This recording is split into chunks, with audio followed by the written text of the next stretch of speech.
Assalomu alaykum hurmatli ijtimoiy tarmoq, bizni kuzatuvchilar va mustaqil yuristlar, mustaqil advokatlar.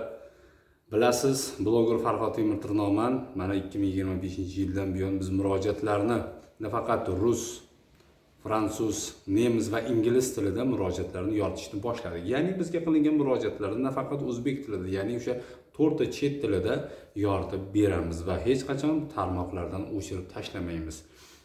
Qanday o'chirib tashlamaymiz? Ya'ni u bizni qilayotgan murojaatlarimiz joyga yetib borsa, hal qilingan taqdirda uni ko'rinmaydigan qilib qo'yamiz xolos, lekin o'chirib tashlamaymiz. Bu arxivlarimizda bu albatta turadi. Vaqtga kelib yana u asqotib qolishi mumkin. Ya'ni kimlardandir va'dasi vafo qilmasa, ya'ni murojaatlar o'rganib chiqildi, mana nimasini topdi, yechimini topdi deb yolg'on axborotlar berilmasligi uchun biz murojaatlarni o'chirib tashlamasdan shunchaki ommaga ko'rinmaydigan, faqat o'zimizga ko'rinadigan qilib qo'yamiz. Xo'p, Furqatga ham keling prezident degan she'rimizning asosiy muammolaridan biri bu bizni Furqat tumanida faqat puli borlarninggina davri bo'layotgani. Ya'ni deylik, bittasini mashina urib yorsa, jabr ko'rgan mashinaga sindirib qo'ygani uchun sudlanayotgan holatlar kelib chiqyapti. Ya'ni kim aytmoqchi bo'lganim, toki ekspertiza natijalari talabgor tarafning emas, balki zo'ravonlar tarafini oladigan qilib javob berilmaguncha hali Qo'qonda, hali Farg'onada, hali Toshkentda ekspertiza qilishlari va Qo'qon Farg'onada sotilmagandan keyin Toshkent ekspertizasini pora berib sotib olib, ishni o'zlariga hal qilib, faqatgina puli borlarning ishi hal bo'layotganligidan mana shunday Furqatga ham keling prezident degan she'rlarni kimningdir bolasi 16 yillab qamoqda savodsizligi uchun yotgani uchun ham shu she'rlarni biz joylaganmiz va buni albatta samarasini sekin-sekin berishini biz kutamiz.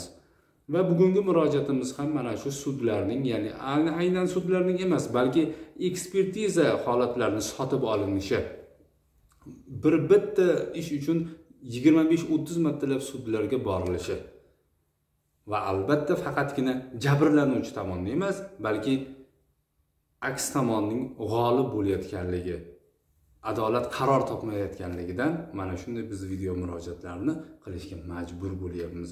Va bu video murojaatlarimiz nafaqat O'zbekiston Respublikasi prezidenti, Ichki ishlar bo'limi, prokuratura, inson huquqlari markazi, xullas jamiki insoniyat uchun xizmat qiladigan, xalq uchun xizmat qiladigan tashkilotlarga yetib borishligi uchun qilishga majbur bo'lyapmiz. Chunki pastda bu narsalarni hal qilishning iloji bo'lmayapti. Pastda puli borlarning dastidan adolat qaror topmayapti. Xullas kambag'alning yugurgani somonxonagacha bo'lyapti xolos.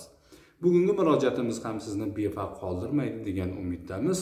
Sog' bo'lasiz va murojaatning tagida, kommentariyalarda sud ishlari, qarorlar, ekspertizalar hammasini qo'yib boramiz. Tegishli mas'ullar bee'tibor qoldirmaydilar degan umiddaman. Chunki meni she'rlarim sizni yana uxlatmasligi mumkin. Sog' bo'ling. Assalomu alaykum ijtimoiy tarmoq kuzatuvchilari. Assalomu alaykum hurmatli prezidentimiz Shavkat Miromonovich. Assalomu alaykum Ichki ishlar vazirligi boshlig'i Bobojonov. Oliy sud majlisi, Oliy sud raisi Baxtiyor Islomov. Men 1,5 yildan beri adolat topolmaganimdan ijtimoiy tarmoqda sizlarga murojaat qilishga jazm qildim. Men sizlarni oldilaringga borsam meni kirgizdirmadi. Oliy sudga bordim, kirgizdirmadi. Qo'lingda hukming bo'lsin deb. Bu yerda korrupsiya bo'ladiganini bilganligim uchun bordim men yerga. Endi prezident oldiga boraman desam meni o'ldirib yuboradi ular. Shunaqangi zo'ravonlar bizni tumanda ko'p. 2024-yil 18-mart 18:30larda agrotimizdagi turpoqni toshday turgan paytimizda ko'chani zo'ravonlari bu yo'ldan toshmaysan deb erimni uydan olib chiqib ketib, tosh bilan urib, 3 kishi do'pposlab tosh bilan urib, hozirgi kunga 2-guruh nogironiga aylantirib o'tiribdi. Shuncha 1,5 yil vaqt o'tgani bilan ular hali ozodlikda, jazosini olgani yo'q. Ekspertizalarga boraverib, sudlarga 30 martalab boraverib men charchadim. Shuning uchun sizlarga chiqishga qaror qildim. Bu qarorim sizlarga gapirgan gapim yetib boradi degan umiddaman. haqiqat yo'q, adolat yo'q. Bu erimni boshi yupqaligidan sinib ketganmish. Tosh bilan urib, chanog'ini, ikkala ko'zini kosasini, burun suyaklarini, hattoki burnini ichidagi suyaklar chirib ketgandan mana shunaqa qilib operatsiya qilib og'izdirib tashladik. O'zini holatlari, yotgan holatlari mana shunday. U zo'ravonlarning puli ko'p, mashina purish, tog'alari ichki ishlarda ishlagan odamlarligi uchun men mana shu holatda yuribman. Mashina purishni sudga borib nima ish qilasan desa, men mashina yuvaman, mo'ykada mashina yuvaman deydi. Mashina purish puli ko'pligidan mana shu. Men uyga kirdim, yomonligim yo'q edi. Yuring, doktorga olib boraylik. Ro'za oyi, skora chaqirdim. Skoralar opa nima bo'ldi dedi, yiqilib tushdi deb aldadim. Mahalla kuy deb aldadim. Kirsam, liboyda joyda javob beraman. Xohlagan odamingga javob beraman deb meni uydan quvib haydadi. Doktorga olib bordim, mana shu jarohatlar bilan. Mana 18-martga 1 oy, 1 yil bo'ldi. Undan boyog'ida ham. Beshariq sudiga 20 martagacha qatnadim.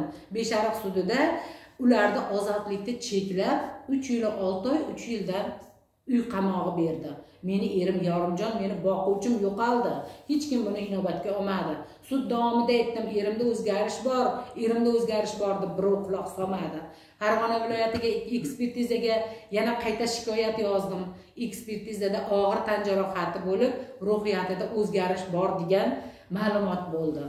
Qayta yana o'sha 104-moddaga, 105-modda, 104-moddaga evakuatsiya qilingandan keyin bu aybdorlar o'tirolmay qolib, yana qayta ekspertiza beringlar. Bu odam ko'chada yuribdi deydi.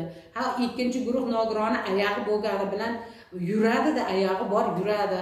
Endi ekspertiza Toshkentga berdi. Toshkentdan erimni sog'lom deb xat kelyapti. Erim sog'lom bo'lsa, davlatimiz nimaga ikkinchi guruh nogironligini berdi? Nimaga u odam uxlamaydi? Men u odamga yordam qilib kunda dorisini vaqtida berishim kerak. Nimaga asabiylashganda hayvon bormi, boshqa narsa bormi o'ldirib qo'yadi? Men hayratda yashayman o'sha odamda, farzandlarimdan hushyor bo'lish uchun yashayman. Nimaga adolat bo'lmayapti? Nimaga unda ruhiy shifoxonada yotganida mehnatga yaroqsiz degan ma'lumotnoma beryapti? Meni iltimosim sizlardan, sud hali cho'zilib, hali sudimiz tugagani yo'q. Toshkentda ekspertizada eshikning tagida turdim. Erim bilan bo'lgan suhbatni qulog'im bilan eshitib turdim. Erim boshim sanchiydi desa, ekspertizaga bemor belim hojatga borsam belim sanchiydi deb aytdi deb beryapti. Ha, men eshitib turibman. Erim 2024-yil 18-mart 18:30 degan gapni eslalmaydi. Lekin shuni aytdi deb hamma yoqda eslayapti, o'zgarish yo'q. Sog'lom bu odam deb Rishton tuman sudiga Toshkent murakkab ekspertizalari bizga xulosa beryapti. Ha, Farg'onadagi xulosada og'ir tan jarohati beryapti. Farg'onaning chiqargan ekspertiza xulosasi noto'g'rimi, to'g'ri malakalanganmi degan savolga to'g'ri deyapti. U Farg'onani nimaga inkor qilmagan holatda Toshkent bularni sog'lom beryapti? Men tushunmay qoldim. Mana oldimda hamma hujjatlar turibdi. Banisalarda yotganimizdagi bu operatsiyadagi hammasi bor. Men adolat topolmayapman.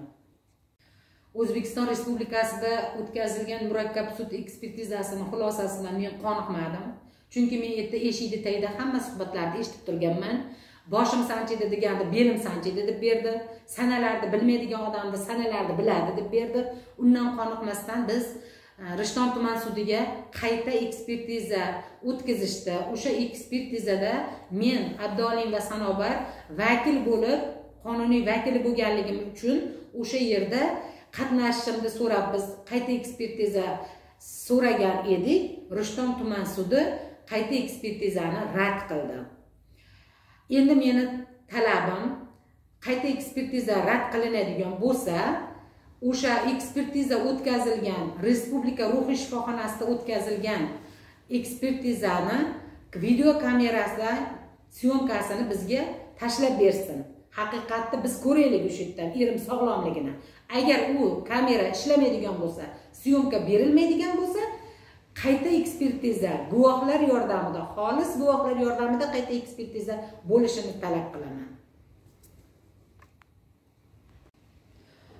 Qo'qonda ekspertiza qilinganda 1329 sonli xulosada o'tmas jism bilan urilgan degan xulosa bo'lgan. Yiqilib tushish ehtimoli kamdir. Ekspertni Beshariq tumanida sudga taklif qilinganda guvoh sifatida, tekshirgan guvoh sifatida kimnidir peshonasi yuqqa, kimnikidir qalin bo'ladi degan, urganda qo'l sinmasligi ham mumkin, shilinishi mumkin degan. Vaholanki Tursunali Muslimbekni ekspertiza o'tkazilganda tan jarohati umuman unda aniqlanmagan. Qo'li ham sinmagan, shilinmagan ham. Bundan kelib chiqadiki, tosh bilan urgani aniq.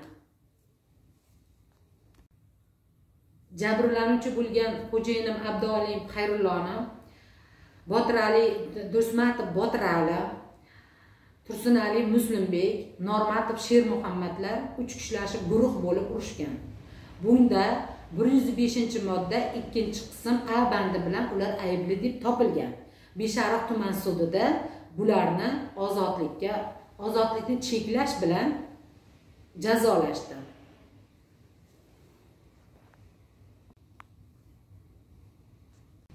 Shu davr mobaynida erimning ruhiyatida o'zgarish bo'lganligi sababli men sudga ko'p murojaat qildim. Ular meni inobatga olishmadi. Ruhiy shifoxonaga tushib qolgandan keyin men o'zim yomon holatga tushganimdan Farg'onaga kassatsiya shikoyatini yozdim. Kassatsiya shikoyatida qayta ekspertiza so'radik. Qayta ekspertiza qilinganda xo'jayinimda 4 oydan oshib 8-oyda davolanib yotayotganligi sababli og'ir tan jarohati yetkazgan. O'sha olgan tan jarohatini orqasidan ruhiyatida buzilish bo'lgan deb xulosa berishdi. Lekin bu xulosa Rishton tuman sudini qoniqtirmadi. Qayta ekspertizaga Toshkentga murakkab ekspertizalarga yuborishdi. Respublika murakkab ekspertizasida xo'jayinimni sog'lom deb berishdi.